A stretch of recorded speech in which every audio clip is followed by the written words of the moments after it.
But we also have some marvelous research about what it takes for the brain to learn something, make a decision to do it, and then keep doing it for the rest of your life. And so that's what I'm going to talk about. How do you build better behaviors successfully and keep doing them? Because that's the human condition. There's always something new on the market to run out and buy and forget how good what you already have is. So, here's my basic declaration. Get up and stand and move around anytime you want to. Somebody said to me the other day, but I hate to do that because I might bother you, might interfere with you. I'm telling you, I'm not visual. If you knock a table over, I'll know you got up. But I don't track what individual people in the audience does. So if you have a brain that only learns when you're standing, which is about 50% of people in large sample studies, then get up and move, because it's a pity to waste time. It really is. I saw that one, but that's just because you laughed. All right, let's have some fun to start with, because I want your brain to get perked up. Brain benders, who's done these before? I've showed them several times. So let's start. Each little box, is its own little puzzle. No right or wrong answers, just what my brain thought of. Your brain might think of something else. There's hundreds of these on my website, so you can easily get 30 minutes of stimulation every day, which is what your brain actually needs, by doing those. So what might be the solution for this first brain bender? You gotta be creative. So this word is not, and which way is it going? Up, all right, start with not up to far. Good job. See how easy that is? But you have to think outside the box.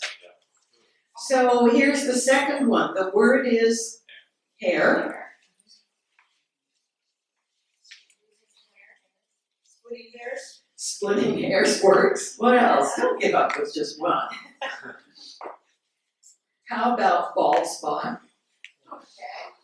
How about hairline? How about messy hair? I mean, come on, stretch your brain a little bit, because there's no right or wrong. You might think of something else. Third on the left. Brain doesn't care if the words go forwards or backwards. Backwash, there you go. How about fourth on the left? Locked up, good. It's up in the box. How about top right?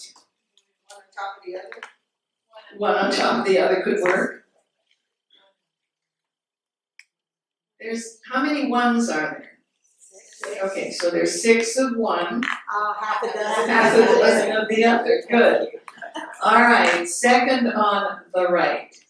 Still under warranty, third on the right. Words in a word. 2 peas in a pod. This is a bright group. And the last one. Tiptoe, good. All right, see how they work? And they force your brain to be creative, to think outside the box. And that can be really helpful. What do you see first? All right. How many of you saw the native Alaskan first? Okay, what else do you see? Child with the Eskimo. Oh, yeah. All right, so many people will see the outline of the Native American profile, but then you'll also see, there's the hood on the parka looking into a cave or something like that. Now, I want to turn this around and see what you see first the next time, because if you're right-eyed, you would tend to look at the left side of the page, so you would have seen the profile first. But if you're left-eyed, you look to the right side first. So does it make a difference what you see first? And these are little brain function things that are just kind of fun for me. Because if you're looking at a book and they've got all the illustrations on one side, for example, then you're gonna miss something. Because unless you're right-eyed, you won't be looking at the illustrations. We see that with maps. There's some maps that will have the actual drawing and then the instructions. And truly, some people look at that and only see the instructions. And some people look at it and only see the map. So we miss a lot in life. I love this cartoon. My mom says we grow up to be whatever we choose. How come you chose to be angry and out of shape? Which of course doesn't apply to anybody in this room. But that speaks to the fact that who we are is only 30% of our heredity. That's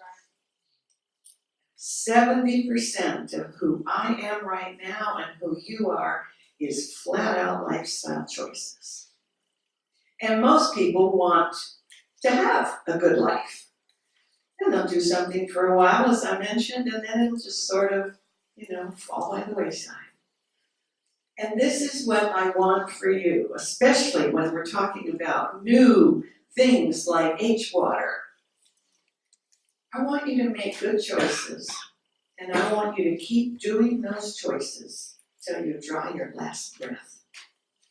Because all things being equal, you will stay healthier and younger for longer if you incorporate this new information. All right. I don't know what you heard growing up, but most people heard 9 or 10 negative instructions for every positive instruction. You were not told what to do, you were told what not to do. And that is turning out to be absolutely opposite of the way the brain works well. So, there are key steps that your brain needs to go through if you're going to adopt a new behavior and keep doing it for at least 12 weeks till you really build it into place, and then keep doing it for the rest of your life. One of the problems is willpower, and we don't know how to use willpower. And we try to use it in a way it was never designed to be used. So that's one of the things we'll talk about. So everything involves choice. And especially when you're learning to do something new, it takes conscious, mindful awareness. And willpower to keep doing it until you've built it into your brain as a new piece of software. And that takes about 12 weeks. And people want to do it really fast because this is the age of instant, right? 7 minutes and then a commercial. And sometimes the commercials are more fun than the program. That's true. Research says if you can say it and see it, if you can say it and picture it in your mind's eye and working memory, you can do it. And people all over the world are proving that. So here's the 5 steps that research has shown that you need to follow if you want to build a better behavior and successfully keep doing it for the rest of your life. And all of these slides are on my website, so you can go there and just click on them and redo them or print them off. And my website is pretty basic. It is arlenetaylor.org. Just remember, I'm an org. Sometimes people try to find me as a .com or .net or something else, and they'll call up and they say, "You're not on the internet." And I go, "Really? What were you looking up?" They weren't looking under org. I love acronyms because that will help me remember. So my acronym for this whole process is this: My Snails Race with Vigor. And the crazier the picture that the acronym portrays, the more likely you are to remember it. And the reason I picked this is because when I was a little girl up in Canada, good thing probably I was born in Canada, my furnace died the 23rd of December. And I guess a lot of people's furnaces died in Napa because We couldn't find a contractor. I'm getting a new furnace next Thursday. So I've been reliving my childhood. When I was a little girl, I wanted a pet. I wanted a dog. My dad said, no, we travel too much, can't have a dog. I said, well, what am I gonna do for a pet? We lived on the edge of a big wooded gully. He says, I'll go down in the gully and find something to bring home. Well, the first thing I found was a snail. I named him Creepy. He lived with me for a very long time. I could spend the whole day telling you, trying to find Creepy. He would disappear regularly. So, my snails race with vigor, standing for mindset, self-talk, rehearsal, willpower, vigilance, and together they give you success. And this really works. So, we'll start with mindset. It's a mental aptitude, it's a mental attitude, whatever words you want to use, that predetermines your responses. So if you have a mental attitude that when you're driving and you see a red light, it's already built into you to do what when you see the red light? Stop. If you see a green light, all things being equal, your mental attitude determines that you will not stop unless the traffic is a problem. So it determines your responses. And more than that, it's a set of opinions about something that influence your inclinations.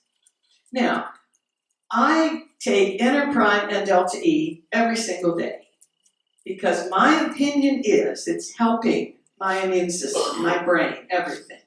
Because of that opinion, it's really easy for me to take it every day. But if I have the opinion that, oh, well, Carrie says it's good, but what does he know? I mean, sure. Dad is here.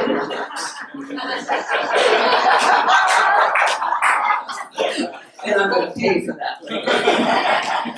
I've had both of mine replaced, so, growing up in Canada, we used to joke that we could ice skate before we could walk. I did a lot of ice skating. And I love my hips. They're fabulous. So, your mindset establishes your direction. It tells you where you're headed on the map of your life, if you have a map. Some people are just living day after day and they have no idea what they want to do in life. They have no goals. They have no idea where they're going. And therefore, you're liable to end up anywhere. And it gets your brain on board because everything starts in your brain. If your brain is not on board, forget it. I like to use the metaphor of the iceberg. Only a little bit of it shows above the water. And that was the problem with some of the ships like Titanic. They saw the little bit above the water and they didn't see the rest. And it can be massive because 80-85% is under the water. So your body is your subconscious mind. And about 8% of your brain tissue plus your body. So there's only a real small amount that comes to conscious awareness. The more you can get to conscious awareness, the better you are, because you can only deal with what you can label and describe, and you have to do that consciously. Your subconscious has this, researchers call it this uncanny sense of whether you're really serious or not. And that's the importance of mindset, because if you say, oh, okay, well, I'll try enterprise, well, I'll try H water, but if I don't feel something right now before the next commercial, I'm done. And if that is your perspective, then very quickly your mind says, I'm not putting any energy behind this. Shoot, it's like everything else. Just give it a few days and they'll forget all about it. And just think of all the energy I will save. If you think you can, or you think you can't, You're right, either way. So, if you think you can, then your brain will mobilize all its resources to help you. And if it senses that this is just another thing you're going to try, it probably won't work because nothing else worked in the past, and why should I put out the time, energy, and money? It's going to do nothing to help you. Willpower will be snoring. Two kinds of mindsets Carol Dweck talks about, just basically two types of mindset. One is called a fixed mindset, and that sounds like, I am who I am, look at my relatives, look at my ancestors, life is hard and then you die, I'm just not going to mess with this stuff, is what it is. The growth mindset is absolutely, totally different, and it says, hey, I've got a mind, I've got a brain, I can do this, I can learn, I can build the information into knowledge. I can apply it every single day. And it is making a difference in my life. But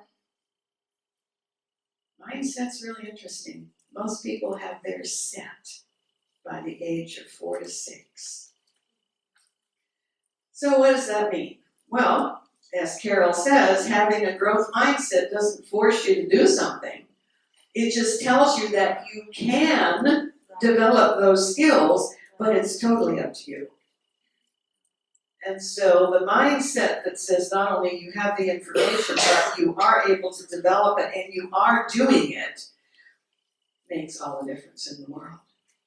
Where do you get your mindset from? You get it from what people say to and about you. What did you hear them say about you?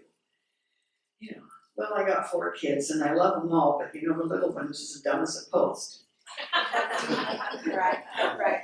Your brain hears that.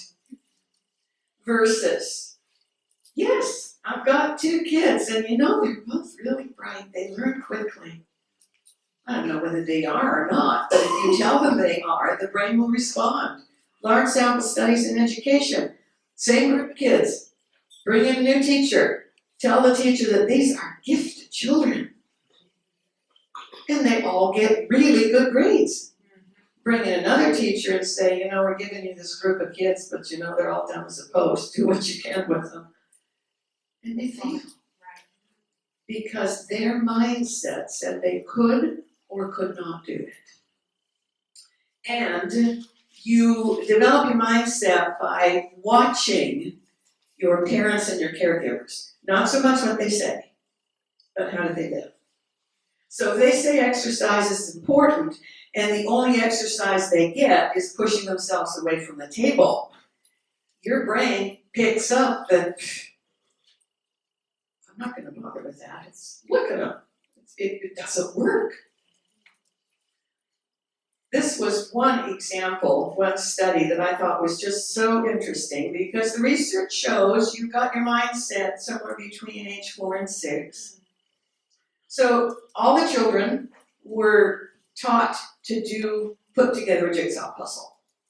And they learned to do it very, very quickly because they did it over and over and over again.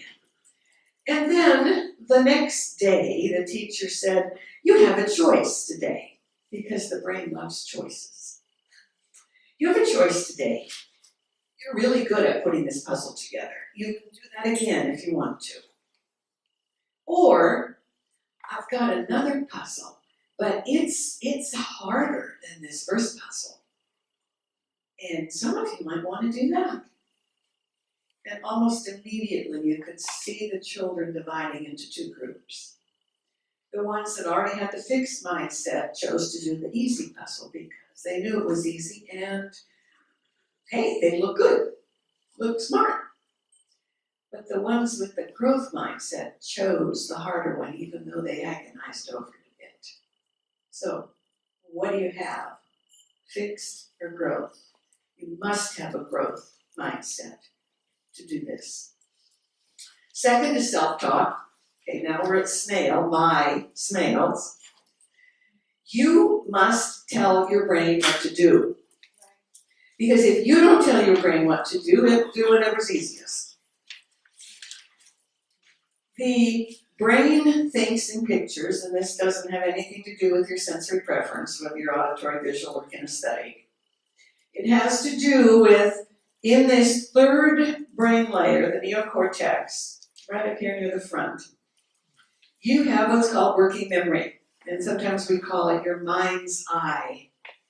And whatever you put in your mind's eye, the rest of the conscious and subconscious follow it, because it says to itself, well, if you put it up there in working memory, that must be pretty important to you, so let's get busy and help you accomplish it.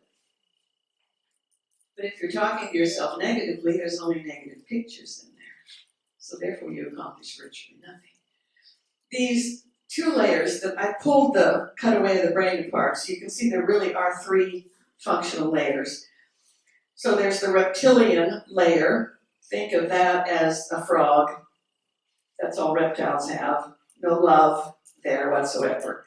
It's about eating and staying comfortable and maybe having a little sex once in a while or fertilizing some eggs, but that's it, folks.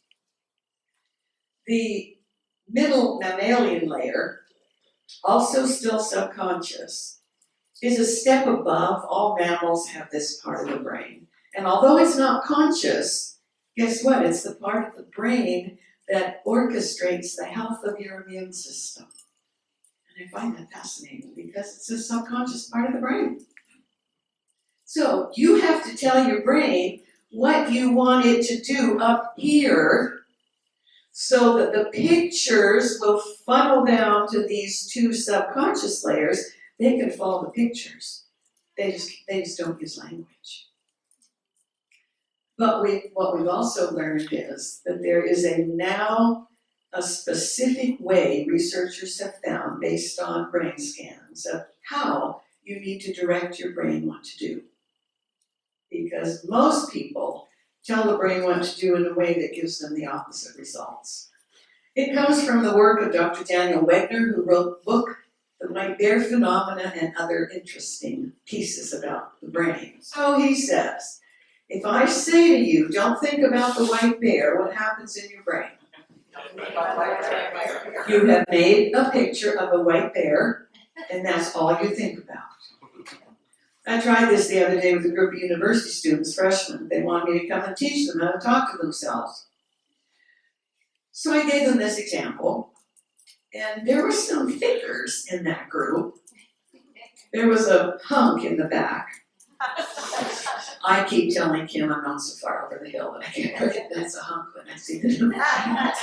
So this hunk in the back says, Dr. Taylor, if you don't want me to think about the white bear, what do you want me to think about? I mean, yes, there's a thinker.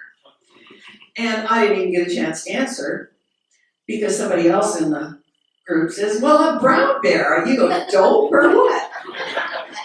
And a third kid says, well, why not black? Yeah. She told us what not to do. She didn't tell us what to do.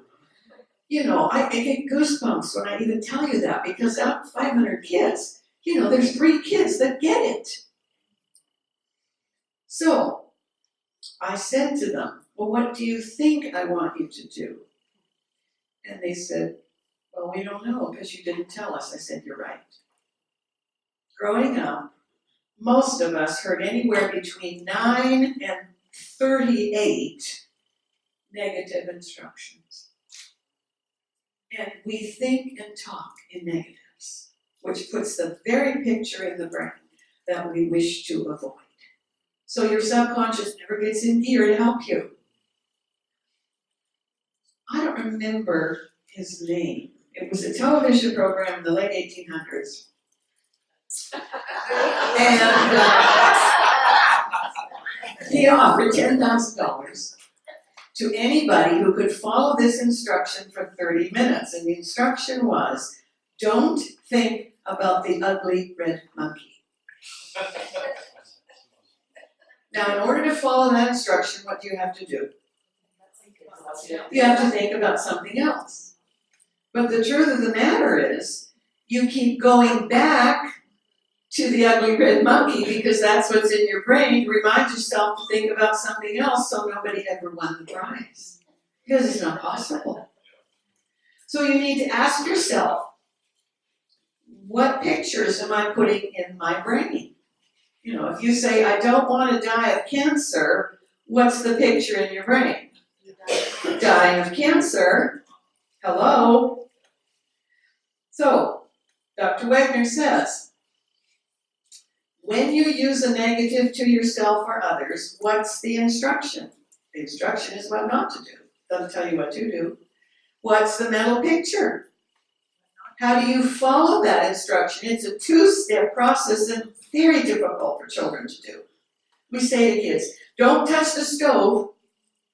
What's the picture?